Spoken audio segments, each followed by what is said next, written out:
Hello everyone, welcome back to our channel. जैसे कि पिछले वीडियो में मैंने आपसे प्रॉमिस किया था, आज की वीडियो होगी सारे होम रेमेडीज़ के बारे में। थ्रू आउट द प्रेगनेंसी मुझे बहुत सारे टाइप के खाने के क्रेविंग्स होते थे एंड एज अ रिजल्ट मुझे कभी कभी इंडाइजेशन, ब्लोटिंग, गैस और स्टमक अपसेट हो जाता था। तो उस टाइम पे मैंने क्या क्या होम रेमेडीज़ ट्राई किए, जो कि मैंने गूगल से ही सर्च किए थे और कुछ मेरे दोस्तों ने मुझे सजेस्ट किए थे और जो मेरे लिए सच में हेल्पफुल रहा। तो चलिए शुरू करते हैं।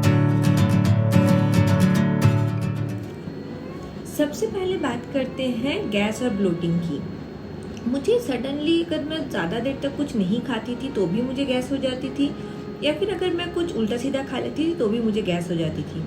तो उस टाइम पे मुझे सबसे ज़्यादा जो रिलीफ मिलता था वो था धनिया का।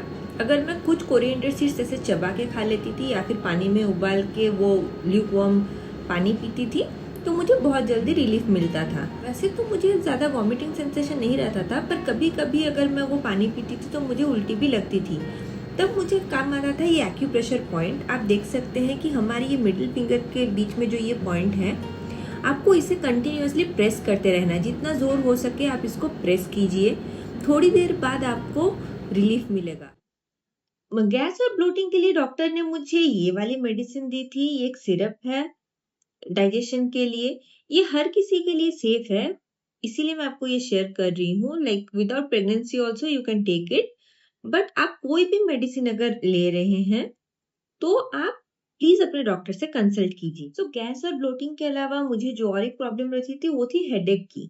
क्योंकि मुझे कॉलेज टाइम से ही माइग्रेन है, मुझे कुछ भी अगर वेदर चेंज हो या फिर क्लाइमेट का कुछ भी दिक्कत हो तो मुझे सडनली हेडेक होने लगता है, या फिर नींद पूरा ना होने से भी। तो उस टाइम पे अगर मैं बिल्कुल ही अर्ली स्टेज में सॉल्ट वाटर ले लेती थी तो मेरा हेडेक क्योर हो जाता था।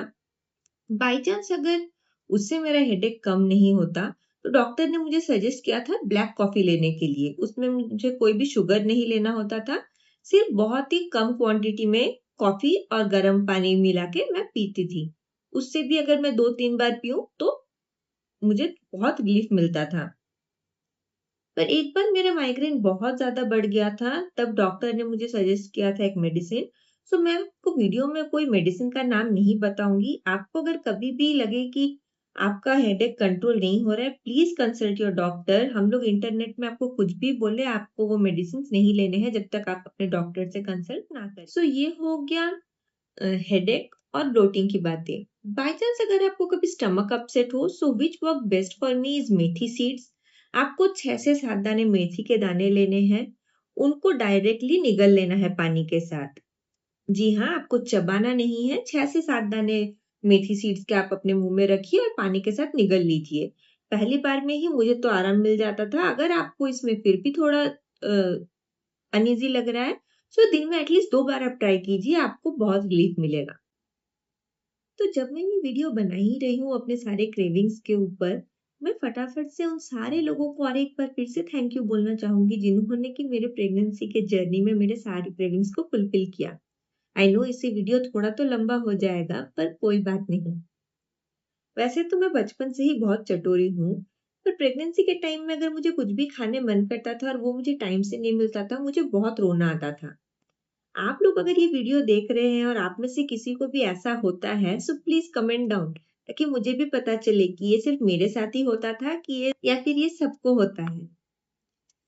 तो मेरे प्रेगनेंसी लिस्ट में मुझे सबसे ज्यादा खाने का मन कर रहा था आम पापड़, जो कि जो मुझे पर्सनली जानते हैं उन सबको पता होगा।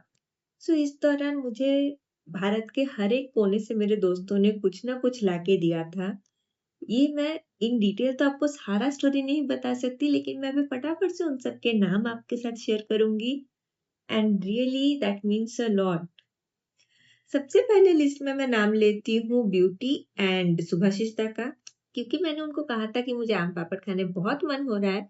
उन्होंने किसी से अरेंज करवा के मेरे लिए आम पापड़ भिजवाया, और मैं उनको भी थैंक यू बोलना चाहूंगी जिन्होंने ये अरेंज कराया था।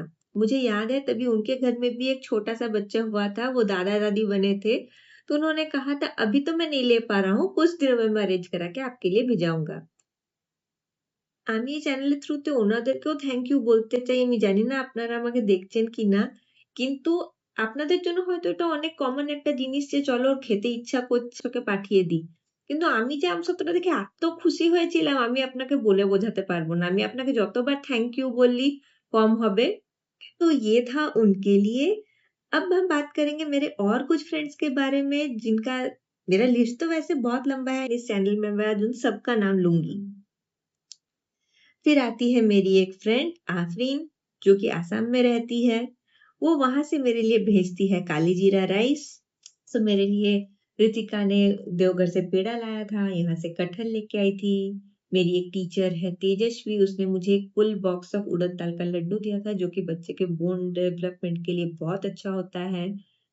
फिर मेरे 2 और कलीग्स थे, रेशमी, वो मेरे लिए केरला से आयुर्वेदिक ऑयल लेके आई थी, जो कि प्रेगनेंसी में बहुत बेनिफिशियल होता है। मेरी फ्रेंड श्रीलता, वो मेरे लिए हमेशा रसम बना के लाती थी।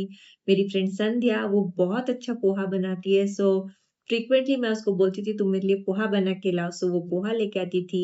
जेनी एंड सुमन, वो लोग जब भी वाइज़ाग जाते थे, मेरे लिए कोकोनट लड्डू तो लाते ही थे, पर वहाँ का आम पापड़ भी बहुत फेमस है। सो वो भी वहाँ से लेके आए थे क्योंकि उनको पता था मुझे कितना ज़्यादा क्रेविंग हो रहा है आम पापड़ खाने का। अमन एक बार मेरे लिए बहुत सारे अमरूद लेके आया था क्योंकि मुझे बहुत ज़्यादा अमरूद खाने मन हो रहा था और अभिषेक ऑफिस में था, तभी बहुत बारिश हो रही थी, मुझे याद है। वो बेचारा पूरा भीग गया था, फिर भी मेरे लिए अमरूद लेके आया था। मेरे फ्रेंड माधुरी एंड रेवती, माधुरी जब खड़गपुर गई थी, तब मैंने उसको बोला था तू वहाँ से मेरे लिए बंगाली स्वीट लेके आना, तो वो मेरे लिए वो लेके आई थी। रेवती ने मुझे प्रेगनेंसी के दौरान कॉल किया था कांग्रेचुलेट करने एंड शी आस्क्ड मी कि तुमको क्या खाने मन हो रहा है? तो मैंने बोला था रसगुल्ला। सो जिस दिन मैं डिलीवरी के लिए एडमिट होने वाली थी, उस दिन कृष्णा और रेवती अपने बेटी के साथ आए थे मेरे लिए रसगुल्ला लेके। लाइक इट वाज़ सो टची कि कितना अच्छा लगता है कि अगर किसी को सच में ऐसा याद रहे और वो मेरे लिए तब वो लेके आए। फिर हमारी और एक फ्रेंड है यहाँ मोनिका जो कि मेरी नेबर है, उसने मुझे पूछा था कि मुझे क्या खाने मन हो रहा है, तो मुझे वो तभी कच्चे आम बहुत अच्छे लग रहे थे। पर यहाँ पे हैदराबाद में आम का मौसम ऑलमोस्ट हो चुका था खत्म। सो वो जब यूपी गई थी उसने वहाँ से मेरे लिए कच्ची कैरियाँ भेजी थी। ऐसे बहुत से लोग हैं प्रेगनेंसी के टाइम पे जो हमारे साथ इतने ज़्यादा जुड़ जाते हैं। शायद उनके लिए ये बहुत छोटी-सी चीज़ हो लेकिन मुझे पता है उस टाइम पे मेरे लिए उस चीज़ की क्या वैल्यू थी। लाइक मैं इमोशनली इतनी टच्ड हूँ इन सब चीज़ों से। जब भी निर्मित बड़ा होगा और ये वीडियो देखेगा like he will be so happy कि उसकी मम्मा इतने पॉजिटिव लोगों के साथ जुड़ी हुई थी, इसीलिए शायद मेरी प्रेगनेंसी इतनी स्मूथ गई मुझे पता है ये वीडियो ऑलमोस्ट बहुत लंबा हो चुका है इसके चक्कर में, लेकिन मुझे सच में बहुत अच्छा लगा आज इस चैनल में इन सबको और एक बार फिर से थैंक यू बोल के। चलिए आज के लिए मैं वीडियो को यहीं बंद करती हूँ। अगर आप अब तक हमसे जुड़े हैं तो मुझे उम्मीद है आपको हमारे ये वीडियोज़ अच्छे लगे होंगे और जिनको भी मैंने इस वीडियो में थैंक यू नोट भेजा है, अगर आप मेरा ये वीडियो देख रहे हैं प्लीज़ कमेंट डाउन मुझे आपके कमेंट्स पढ़ के बहुत अच्छा लगेगा। तो अगले वीडियो में हम बात करेंगे बच्चे के मालिश के ऊपर। हम सबको पता है कि सही तरह से मालिश किए जाने पर बच्चों का डेवलपमेंट कितना अच्छा होता है। सो क्योंकि निर्मित ने लाइक 2 महीने में ही अपना गर्दन सँभाल लिया था। I think whatever tips I have followed for his massage that work well.